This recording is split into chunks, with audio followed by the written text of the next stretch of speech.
It's that time to take a very cynical look back at the NXT.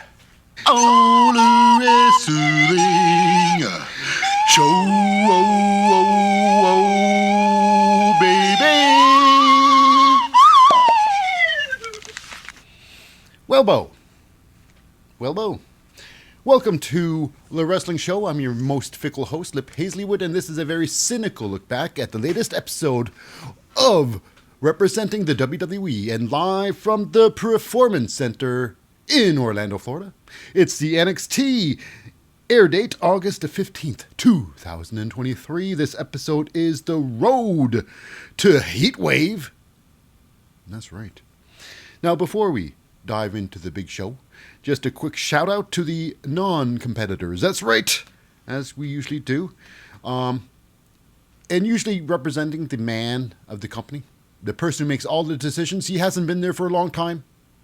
It regularly is Shawn Michaels.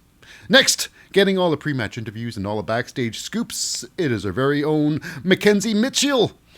And heading into the ring, the announcer, it's Alicia Taylor. And last but certainly not least, it's the commentary crew.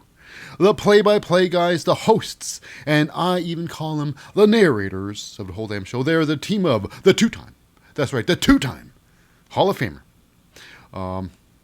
The man with the checks and the championships on his mind, shucky ducky quack quack. It's a Booker T.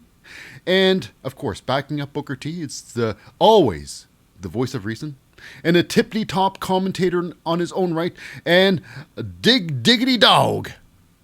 It's Vic Joseph. Now, without any further cadoos, let's get on with the show. And we start off the match. Well, this was this was a big match.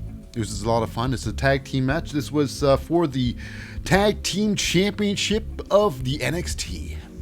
Currently, defending and reigning champions, it's the Angelo family. You know, Tony D'Angelo and the underboss, Channing Stacks Lorenzo. And fighting, of course, it's representing the Schism. It's the Dyads, Jagger Reed and Rip Fowler in this big old match. And with the Dyads is, of course, their leader, Jog AC, and Ava Rain. And with them, of course, is their minions. Their minions, mask-wearing minions, yellow masks, happy face masks. Mask-wearing minions, of course. The Dyads these days is reminding me a lot like the Dark Order. The Dark Order 2.0 is the Dyads. Actually, it's the Schism. Okay, so what I thought during this match, now they were flanked around the ring with the minions of the Schismins. And I see on the back there, it looks like it could possibly be the Creed, the Diamond Mine, Brutus, Julius Creed, and Ivy Nile. I thought, well, are they already there? I'm assuming that there's going to be some interference with the Diamond Mine today, because they've set themselves up for this, of course. Because of mask, you can't tell who they are. Oh. So what's going on in this match? This match was about almost 14 minutes in length. Now, when it came down to tag rules, as in tag ropes used, yeah, these guys, it's NXT. They always use tag ropes, but this match did fall off the rails a couple of times. You know, everybody was in the ring at once. The referee has no idea what's going on. So yeah, so the match goes on. They had a big spot where the Dyads were outside the ring. They had a big old thing. The big old scrum inside the ring with all four. They go outside the ring there, and then that's when the big move where Channing Stacks Lorenzo is thrown out of the ring. Big old Beal out of the ring there, right on top of the Dyads, who are part of the Schism. Anyways, we get to a point here. It was hilarious. It was maddening, this part, where it's, of course, Stacks and Jagger Reed are in the ring, and Jagger attacks, punches Tony D'Angelo inside the ring. Tony gets like, oh, that's it. I've had enough. And he tries to get inside the ring there, and Channing Stacks Lorenzo gets Jagger Reed into a fantastic small package. A small package. It's been and the referee's like still arguing with Tony D'Angelo. His back's totally turned on this whole situation. They must have been in this small package for at least 30 seconds. It was ridiculous. It was ridiculous. I was like, oh, come on now. So eventually, Tony D'Angelo did get into the ring there, and he stomps a mud hole in both, not just Rip Fowler, but Jagger Reed as well, and on top of each other. So So we get to a point there where we have a nice tope suicida. I mean, Tony D'Angelo's outside there, and Rip Fowler with a massive. I'm sure it's Jagger Reed with a massive tope suicida on top of Tony D'Angelo. Now, here's where it gets interesting. The fighting really didn't matter because it's basically how the match ended. So we have Ivy Nile. Now, I thought Ivy Nile was already in costume, but she wasn't. I was wrong. The people whom I thought was Diamond Mine were not. So Ivy Nile walks down to the ring there, and Joe Gacy and his gang's like, hey, come over here, guys. Let's block her off. So they all go to Ava or Ivy Nile, I should say. And then behind the scene, oh my goodness, Jagger Reed gets jumped by one of the minions. And then Rip Fowler gets knocked down by one of the minions. He gets picked up, and oh my goodness, I guess one of the minions knows how to do the cartwheel senton. The cartwheel driver? I'm not sure what the hell it is, but yeah. Julius usually does it. It's a Julius move. And while all these Schism is like, all their backs are turned to what's happening in the ring. It's hilarious. It's hilarious. And, inside the ring is Rip Fowler thrown back into the ring there. And he's finished off with I guess you can call it a STO. Yeah. The rock bottom. So, yeah, it's one of those. The manhandle slam. Either way you want to put it, that's how it's done. That's how it was finished. And that was it. Joe Gacy turns around. Joe AC turns around like, oh, why? Oh, what happened? My big plan. We're going to have another meeting. What he needs is an evil Uno at his side. So now here we go backstage here. It's, I guess, Carmelo Hayes. He's signing up little autographs there for like future people who wants to buy some merch. And Wesley comes down there and he wants his opportunity at the World Championship belt. And he's like, hey, listen, you shouldn't look past Dijak, He's totally looking past Dijak for this next match. Coming at you in the heat wave. The heat wave. So yeah. After that, we go backstage again with the Chase University. Chase U! I should say Chase U. Andre Chase, Duke Hudson. And it's Andre Chase all proud of himself. Like, I got a match for Thea Hale. For Thea Hale. And it's against, JC Jane. And this is an opportunity that Thea Hale has to prove herself that she can do it. Stuff like that. She could control herself. Anyways, it's another chance for Thea Hale. Thea comes in the ring. Thea comes to the side there. She comes in there and she starts talking about, you always know what's best. You always know what's best for everybody, don't you? Duke Hudson. Actually, not Duke Hudson. You already know. You always knows what's best for us, Andre Chase. Now, of course he does. This is Andre Chase U. This is Chase U. This is Andre has to know what's good for everybody. Otherwise, the name wouldn't be under him. The university wouldn't be under his name. Anyways, regardless, they storm off. It's going to be a big match. Thea Hale versus JC Jane coming up in this show. So, and coming up now, it's, I guess, the match we've been waiting for. Now, the other week, it was, Kelani Jordan versus Blair Davenport. Put together by Dana Brooke. You got to call out the big dog. She doesn't have an accent. You gotta call out the big dog so you can beat. You have the killer instinct. Yeah. So Blair Davenport beat Kelani last week, and now this week it's Dana Brooke. She wants to show what the killer instinct looks like. She wants to show Kelani what it means to have a killer instinct. So ridiculous. You know, Dana Brooke, anybody but Dana Brooke. Goddamn, Dana Brooke. Mm-hmm. I guess she's good at gymnastics. What about this match? This match was about 4 minutes in length. 4 minutes long. Mm-hmm. This was surprising. No, I guess not totally surprising, because Blair Davenport, she's a great wrestler. She's a really, really good wrestler. And she can work with anybody, and she knows how to work, period. So this match couldn't be that bad. And of course, what was strange now, it's what I thought was strange about this match. Early on in the match, you know, of course, Dana Brooke tries her high-flying skills with a nice little tope through the second, third. But we have a moment here when they get back into the match. This was really early on in the match, about a minute in. They fight outside with the tope. They go inside there, and Dana Brooke is caught with a knee to the stomach, just like Kelani did during her loss to, Blair Davenport last week. So she gets a knee to the stomach while she's doing the ropes. And then it's Blair Davenport. She climbs to the top rope, and she does like the coup de grace on the back of Dana Brooke. Usually, like this week, this set up the old knee to the face and finishes the match. Now, this could have easily finished there. After this move, she could have just kneed Dana Brooke to the face and finished the match. Would have been easy. No one would have been complained except me, because I like long matches. So, I just like complaining, because that's what I do. So, after that, Dana Brooke, well, she didn't get pinned. Dana kicked out, because there was no knee to the face. There's no knee to the face.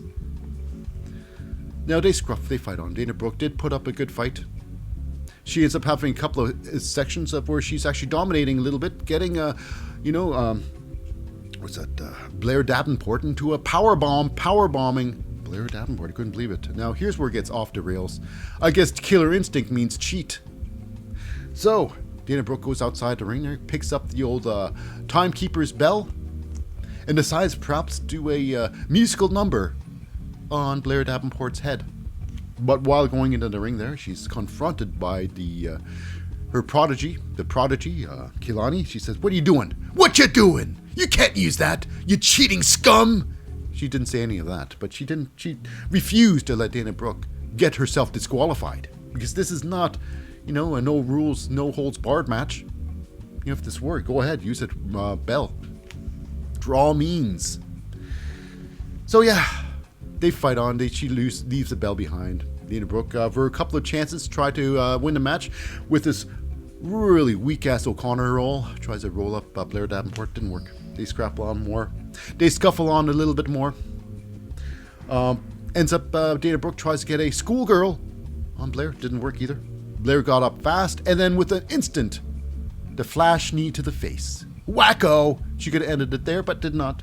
She ends up grabbing Dana Brooke's hands, and then force-feeding her face the knee. A knee to the face, and that was it. It was over. Blair Davenport wins. Dana Brooke, as usual, she loses. That's what she does. She loses. So, after the match, of course, it's Kelani Jordan. She sits on the side of Dana Brooke. Comforting Brooke, I guess. Brooke with that face that like she smelt a disgusting fart. She's looking at Kelani's hand like, what are you doing? I don't need your help. Me. I'm Dana Brooke. I've been here for 60 years, and I did nothing, and I'm still gonna do nothing. Okay, she didn't say any of that. I'm just being an asshole. But yeah, Dana Brooke with that stink face. It's like, you know what, Dana? You don't put stink face on your meal ticket, okay? Kelani is your meal ticket, Dana Brooke. Don't ever forget that. So here we go. Moving on. Backstage again, it's Dijak. He's going to Carmelo Hayes for the opportunity for a World Championship belt. And of course, Carmelo Hayes is like, what are you doing? What are you talking about? You don't even have a match at, Heat Wave. I do, so you got to get going. You got to get stepping. on Wesley's dreams to get here. He didn't really say much like that, but you got to deal with Wesley first. So yeah, both looking forward to the big match. Wesley and of course Dijak. Now moving on, we go into that ring there with Drew Gulak and his team. Drew Gulak has got his whole team there. It's Charlie Dempsey and Damon Kemp. Now this match here versus of course Trick Williams. Now Trick Williams has got a match coming up against Dijak coming next week, the big heat wave match. So this is basically a Trick Williams warm-up match. Okay, so now with that said, with Drew Gulak against Charlie Dempsey and Damon Kemp are by his side, the training partners of Drew Gulak. Now this match here was bad. Now, this only proved that Trick Williams is not ready for Ilya Dragunov. Not ready at the slightest. This was bad. This was straight up bad. Now, there's a lot of back and forth. Now, we got a point in this match here where it's strange. Trick Williams going off the ropes there, and he runs into Drew Gulak. It was like this odd-ass clothesline, Larry. I'm not sure. But it seems like they smashed in the middle of the ring because they both forgot what to do in a match. And Trick Williams, he's walking around the ring there, and finally he decides to poke his head outside the ring. Just so he can get punched by Damon Kemp. The ref's there like, oh, hey, I didn't see that one.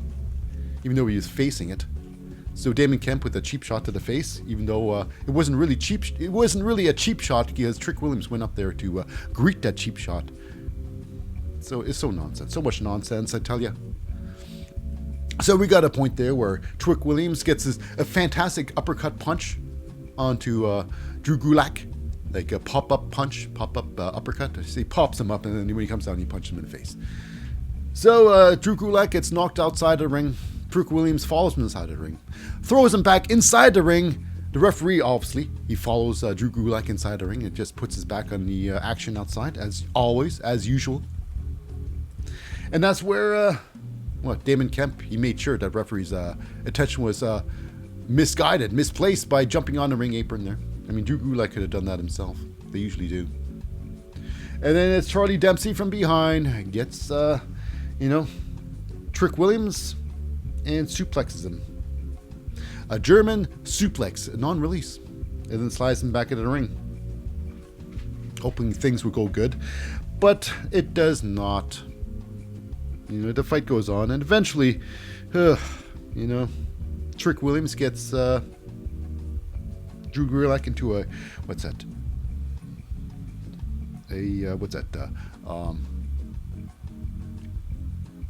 insecurity? No.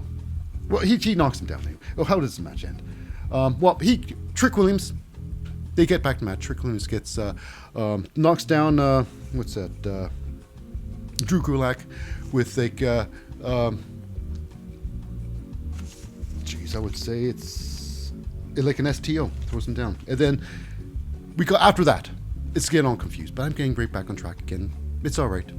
After that, we got Charlie Dempsey jumping on the ring apron there, and he tried to get the attention of Trick Williams. He gets kicked in the stomach for his troubles. Trick Williams ends up leaving the ring there and tries to attack Damon Kemp outside, jumping on him. Just really weird what happened. Now, here's where the end sequence is. Oh boy, the end sequence now. It's Damon Kemp and Charlie Dempsey. They try to follow in, Trick Williams into the ring there.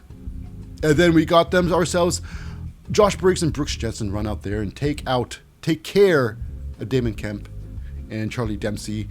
Inside the ring,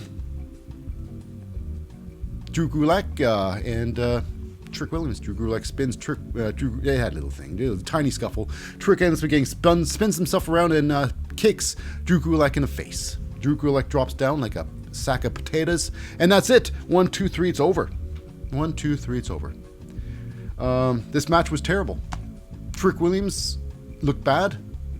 Drew Gulak looked like a fool. This proved nothing. I'm just worried about Trick Williams on coming heat wave. How badly will Trick Williams get injured? I'm thinking an injury is going to be the outcome of the heat wave with Trick and Ilya. Trick's not ready. He's not ready. It's so sad. Anyways, we move backstage. It's with a little bit of Baron Corbin and with, what's that? Mackenzie Mitchell. He's like, well, I got something to say in the ring there. You interested in what I got to say? She said, why, yes. There, thank you. Of course she's going to say she's interested in what, Baron Corbin has to say. That's her job, to be interested in what people has to say. That's her job, to be interested. Whether she's interested or not, personally. Okay, regardless. Moving on, Corbin goes on in the ring there, and he calls out every single person in the NXT locker room is a bunch of soft-ass bitches. That's right, bunch of soft-ass bitches. And that's when Robert Stone and Von Wagner come out there. Robert Stone, you would think he's got the mic skills, but Robert Stone was, he was irate. He was losing his shit in the ring there. He wasn't calm and collective. Robert Stone usually is. So he was losing it. Baron Corbin gets Von Wagner to speak for himself. Now here's the thing. Von Wagner... the whole thing with this is this. I believe Baron Corbin was trying to say, like, hey, listen, this is the new Baron Corbin. That's what I do, because then without consequences. Hey, Baron Corbin. This whole gimmick is the Viking funeral. And of course, that's what his career basically is evolved to, a Viking funeral, because this is the end of his stay, I think. He's going to be a push guy. He's going to be a great NXT push guy. So here we go. Baron Corbin. He's giving some advice to Von Wagner. But like, if you want to make it in this industry, if you want to make it here, you gotta need good mic skills. You gotta get that microphone in your hand. He's right. You need good mic skills. Upon other things, it just rounds off, the whole wrestler aspect. So here's the thing, Von Wagner, he tore the shit out of Baron Corbin on the microphone. It was great. I was shocked. You just think Von Wagner is a big dummy, big, strong dummy. But no, he's an intelligent man with opinions that matter. And of course, didn't end peacefully. They ended up fighting. They fight outside there. Von Wagner was going to put him through a table, but didn't happen. Ends up going to be a challenge. Von Wagner versus, that's right, Baron Corbin at Heatwave, baby. Next up, we go backstage, and it's with a little bit of the Rhea Ripley and Dominic Mysterio. Dirty Dominic Mysterio. That's right, Dominic Mysterio. And they're basically talking about, the basic things. Who are the best? And basically it comes down to this. Rhea Ripley's got a problem with Lyra Valkyria. So next week, it's going to be a big tag team match. Rhea Ripley, Dominic versus Lyra Valkyria and, Dragon Lee. So I'm thinking I'm mistaken with the new team with Dragon Lee, Nathan Fraser, and Yulisa Leon, and Valentina Feroze. I thought that was going to be a team. But I guess that was just very temporary. Very temporary. Au contrary, it was temporary. So now with that, we got ourselves, I guess, if anybody, it's all about the images. It's Mustafa Ali. He's back again, and he's on a campaign. He's on a campaign trail, not for the absolute greatness, but for half greatness. He wants the North American Championship. He's campaigning for the North American Championship. Gold! And if imagery is everything, Mustafa Ali is everything, because he just loves imagery. Imagery. Moving on. We go to our next match. It is a Mr.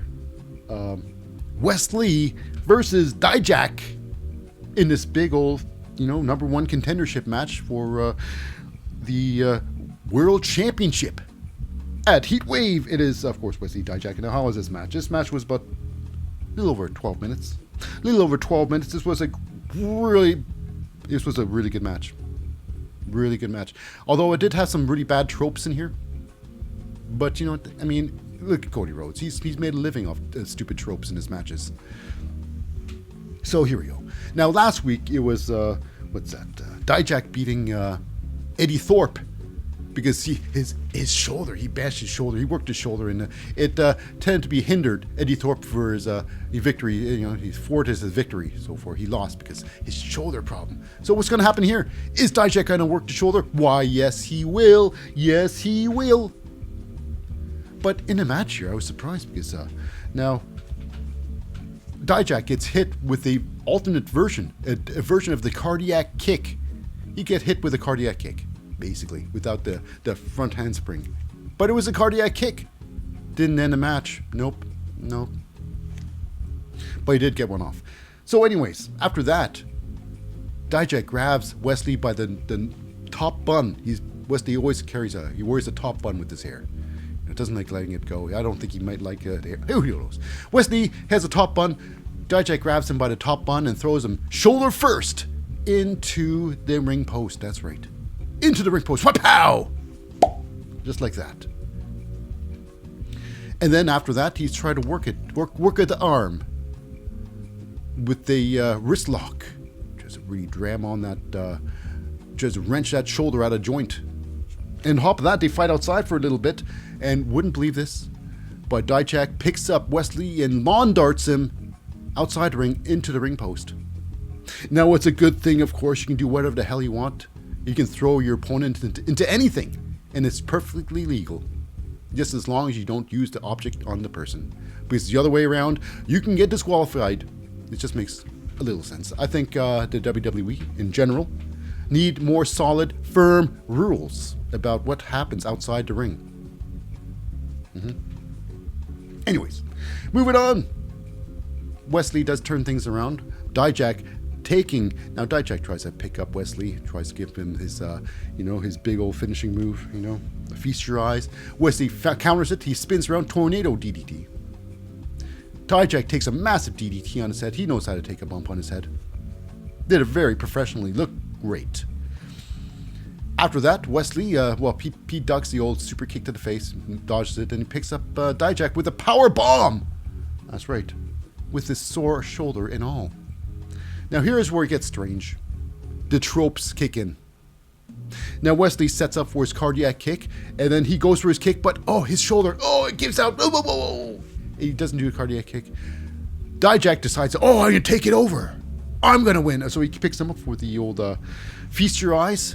He spins him around, and lo and behold, his knee gives out. His knee gives out. Oh my God. I'm like, really? Really? Whatever.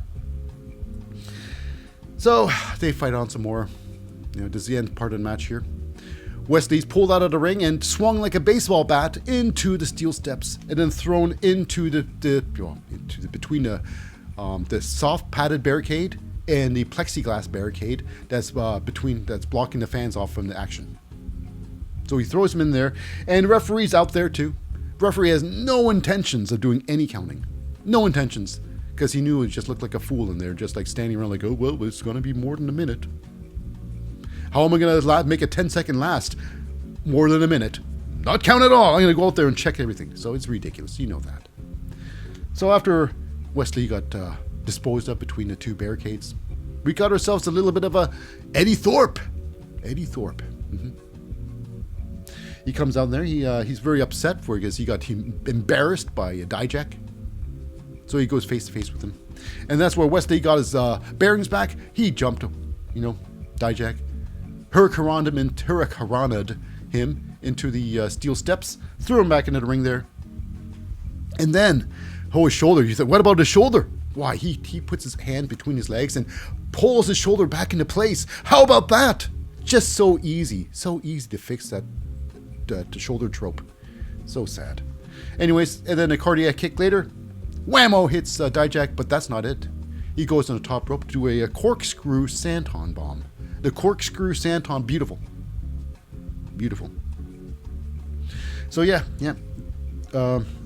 Wesley, moving on to be number one contenders.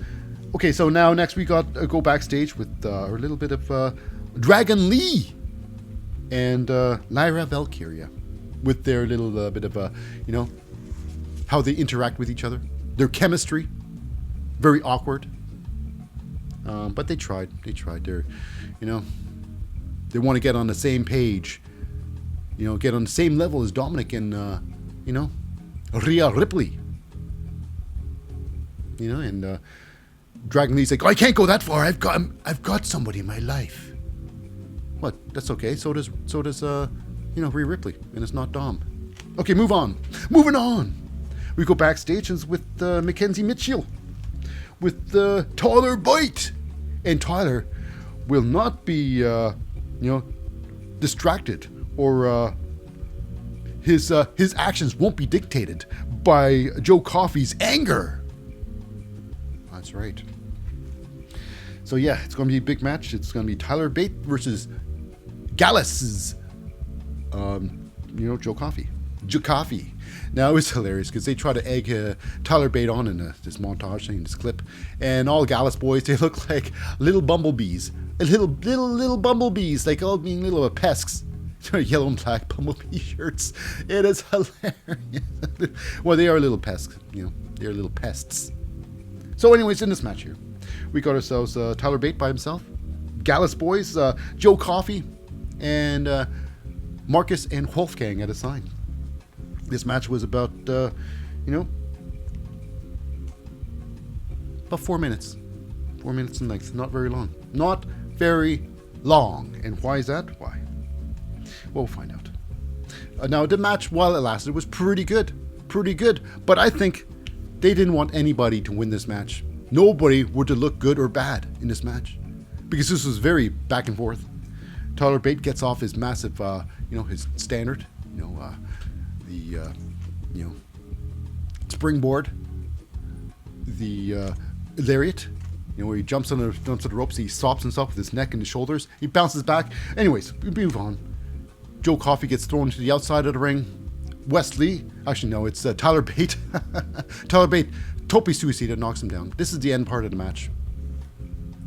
Because it's Yabba Dabba Kadoo! Dabba Kato comes in and super kicks Tyler Bate in the face. Tyler Bate goes down. And I guess he's going after Joe Coffey now. But Joe Coffey, he gets saved by the Gallus boys. They pull him outside the ring there. It's like, this bumblebee, you ain't gonna get this bumblebee. We're gonna pull him out. So yeah, Dabba Kato did not squash that little bee called Joe Gacy. Actually, Joe Coffey. Yep. Anyways, keeping it. Now inside the ring, of course, it's Tyler Bate decides to jump back into the ring. And to get what? To get the power bombed, the choke slam power bomb. The sky high power bomb. It's over. For Tyler Bate, I don't know why he went back in the ring to get beaten up for. Anyways, speaking of beaten up, we go outside the ring. It's with outside the ring. Outside, Baron Corbin. He's ready to go home. Why, he gets a face to face there. Braun Breaker. He wants a couple of words with Baron Corbin, saying, "Hey, what you doing? What you doing? I thought I'm not done with Von Wagner, It's like, whatever, But here's the thing. During Heatwave, it seems that Braun Breaker will have his eye on that match. Which I totally think Von Wagner is going to win. Whether with the help of Braun Breaker, who knows? But yeah, it's Baron Corbin's like, well, unlike the rest of the locker room, I'm not afraid of you. Yeah. He didn't cry like that, but yeah.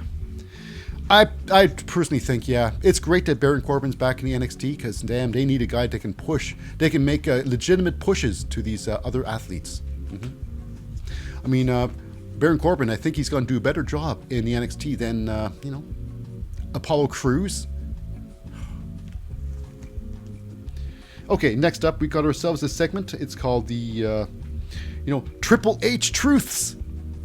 Hard-hitting home run truths, something like that, with Nathan Fraser, and he's basically talking about Noam Dar and his Heritage Cup. Now, Nathan Fraser is the Heritage Cup winner, but Noam Dar has another cup that he got back from Tyler Bate.